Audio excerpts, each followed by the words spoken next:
Assalamualaikum warahmatullahi wabarakatuh. Izin memperkenalkan diri, nama saya Ranum Sri Rahayu dengan NPM 2313031074. Di sini saya akan menjelaskan tentang peran akuntansi sektor publik di era digital dan sinerginya dalam pembelajaran ekonomi di sekolah. Sebelum masuk ke materinya, kita harus mengetahui apa itu akuntansi sektor publik. Nah, akuntansi sektor publik itu adalah proses pengidentifikasian, pencatatan, pengukuran, dan pelaporan transaksi yang terjadi pada organisasi publik seperti pemerintah pusat, pemerintah daerah, BUMN, BUMD, dan lembaga nirbala dengan tujuan utama memberikan akuntabilitas, transparansi, serta mendukung pengelolaan sumber daya publik secara efektif dan efisien. Nah, sekarang saya akan menjelaskan peran akuntansi sektor publik di era digital. Era digital ditandai dengan berkembangnya teknologi seperti kecerdasan buatan AI, big data, cloud computing, IoT, dan sistem informasi keuangan berbasis aplikasi. Transformasi ini mempengaruhi seluruh aspek akuntansi sektor publik. Nah, peran yang pertama akuntansi sektor publik di era digital yaitu meningkatkan transparansi keuangan publik. Teknologi digital membantu pemerintah menyediakan laporan keuangan secara real time, membuka data anggaran kepada masyarakat, dan menyediakan transparansi portal seperti Open Data dan e-budgeting.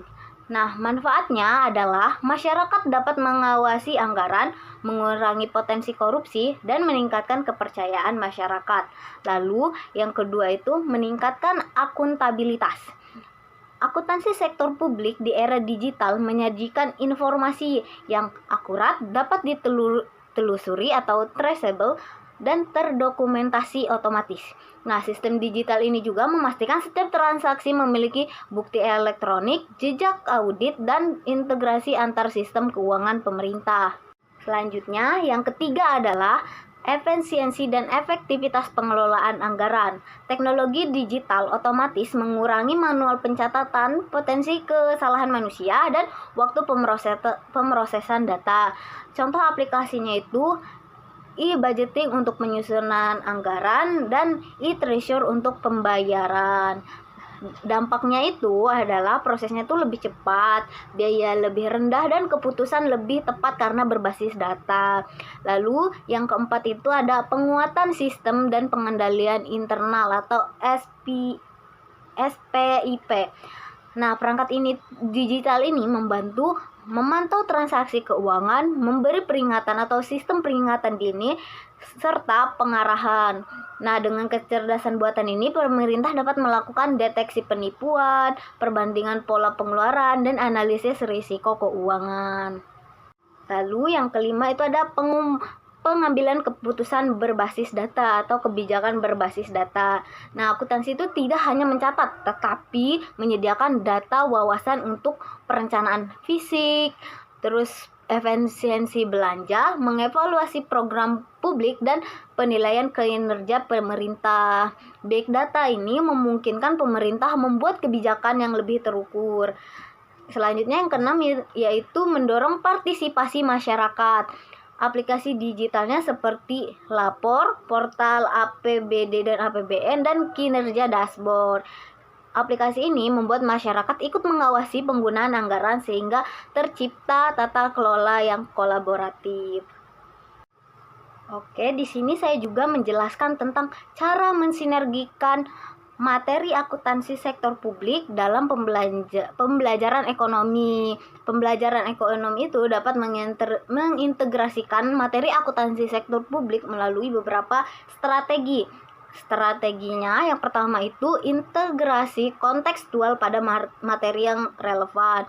Guru dapat memasukkan materi akuntansi publik kepada kompetensi dasarnya seperti keuangan negara, peran pemerintah, APBN dan APBD, kebijakan fiskal, pajak, dan pembangunan ekonomi. Nah, contohnya itu saat menjelaskan APBD, guru dapat menambahkan bagaimana pencatatan modal belanja dilakukan dengan dasar akrual menurut SAP. Lalu yang kedua itu ada pembelajaran berbasis proyek atau PJBL. Siswa membuat proyek mini dan simulasi menyusun anggaran sekolah, seperti menyusun rencana kegiatan OSIS atau sekolah, mengklasifikasikan belanja kayak pegawai, barang, dan modal, terus membuat laporan realisasi anggaran sederhana, serta menganalisis efisiensi dan efektivitas anggaran. Proyek ini mengajarkan praktik akuntansi publik berdasarkan kasus nyata. Lalu di sini ada yang ketiga itu ada studi kasus pengelolaan keuangan pemerintah. Guru dapat menggunakan laporan APBD daerah, contoh kasus audit BPK, serta realisasi anggaran di website pemerintah. Siswa itu diajarkan untuk menganalisis belanja publik, kinerja anggaran, nilai efisiensi dan efektivitas, bukti digitalisasi keuangan publik. Yang terakhir, keempat, pemanfaatan media dan aplikasi digital. Pembelajaran lebih menarik itu dengan menggunakan aplikasi digital seperti video tentang APBN dan APBD, lalu infografis keuangan negara, situs web DJP dan data terbuka, simulasi e-budgeting sederhana, dan aplikasi mini spreadsheet untuk laporan keuangan. Pendekatan ini bisa menyesuaikan karakter siswa yang dekat dengan teknologi. Baiklah, di sini saya juga akan menjelaskan bagaimana contoh penerapannya di kelas. Misalnya, guru memberikan materi tentang keuangan negara.